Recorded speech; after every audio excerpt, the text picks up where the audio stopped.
So we begin with the Daily Mail, and I mean, it's the biggest story of the day, Leo. Yeah, so the BBC has said that Gary Lineker will not appear on Match of the Day this weekend. This comes after Gary Lineker criticised our government's plan to solve the small boats migrant crisis, and he compared our government to Nazi Germany's government, which is pretty ridiculous. People have said it's offensive to victims of Nazis' government. I think it's more offensive to the Nazis who could get trains to run on time. And it is ridiculous. I mean, as if the Nazis were a multiracial party presiding over a proudly multicultural, multi-ethnic country and had equal rights enshrined in law to protect people. People risked their lives to leave Nazi Germany. Ethnic minorities risked their lives to leave Nazi Germany, not to get into it. Britain's such a tolerant and bountiful place that people are, travelling through all these different countries to get here. They could stay in France, but they know that Britain's better, so they're trying to get here. And the Nazis were trying to expand their borders, not control their borders. Yeah. There's quite a few differences. I mean, the pushback that would be, that I've certainly seen people do on social media, saying that his tweet wasn't even saying the plan is like a Nazi plan. He was saying the rhetoric, the language used. Which might be splitting hairs, but it's worth throwing in. No, I mean, I think it's...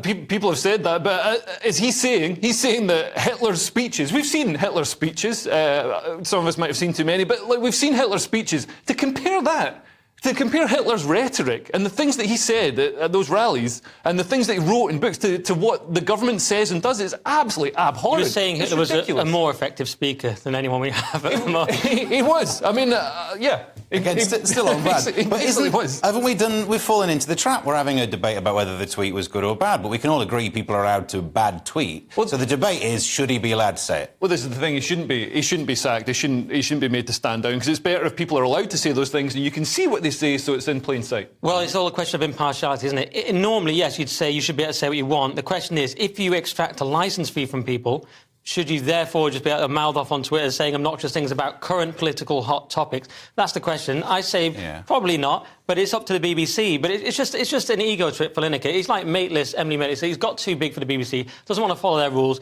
He should go and have an LBC show where he gets to express the views that we all knew he had anyway forever, because he hasn't hidden them.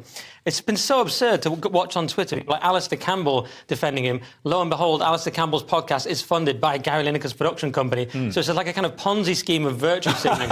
It's absolutely absurd. I mean, we've seen his response to Douglas Murray. Did you see this? Douglas Murray said, yes, famously, when people expressed dissent to the Nazis, they got lauded with praise all over. And Gary Lineker's response to that was, well, there wasn't social media then. I mean, it's extraordinary. So he's in this delusional world where he thinks it's like Nazi Germany.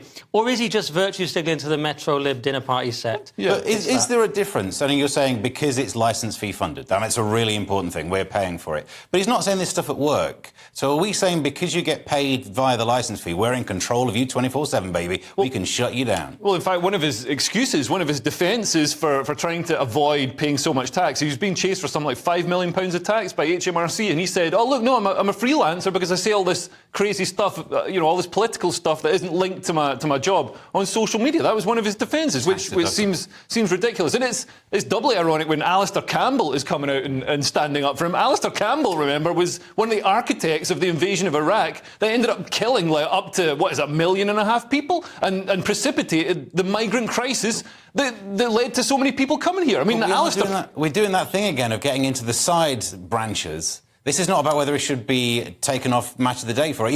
It's easily wrong he gets paid that much. The hypocrisy of the left is absolutely core to this. I mean, virtue signalling on immigration is a classic thing that they do. He's not offering solutions. He's saying, we should let everybody in. We should live in this utopia where that's not a workable solution. The thing is, Lineker won't be affected by it. Whether it's really the left, because I think that's almost unfair to the left. There are people who have, who are sort of intellectual people on the left. Lineker's just, is it even the left? Is it just a kind of weird Metro Lib set? They all have to have certain high status opinions. One of which is Tories bad. But again, we don't need to agree with what he's saying. It's more like he's not a news person either. He's a sports presenter. So as long as he's unbiased about who's the best kicker, I don't really know football. It's like no one really cares if the weatherman's pro-Brexit, and no one knows if whoever's on CBeebies has got a thing about it. Here's one argument. It's up to the BBC. Here's one argument. I know people who work for the BBC behind the scenes, and they're all trying very hard to be impartial. Then then you have Lineker giving it the big one there, on this ridiculous wage. And it's just very frustrating for people who are trying to make the BBC impartial and answer their critics on that. And then you just get people like Lineker kind of ruining it for them. So that's one criticism. So it's, the BBC may well be, reasonable to say you shouldn't be able to do this while working for us. So that's one argument for it. But one thing they're doing, by all boycotting Match of the Day, they're in danger of rendering themselves obsolete when we all realise it's just a football show. You barely even need them. You know what I mean? When it says that the show's going to go ahead with no presenters, I just imagine pictures of footballers with Tony Hart's The Gallery music playing. And I think that'll be brilliant. I'd actually watch that, and I can't stand football. But they could just try someone new for a tiny fraction of the fee, find out they're just as good at saying, and here's United versus Leicester, and then it's over. And take that money and actually make some TV shows with it. $1.5 million. Crazy ideas.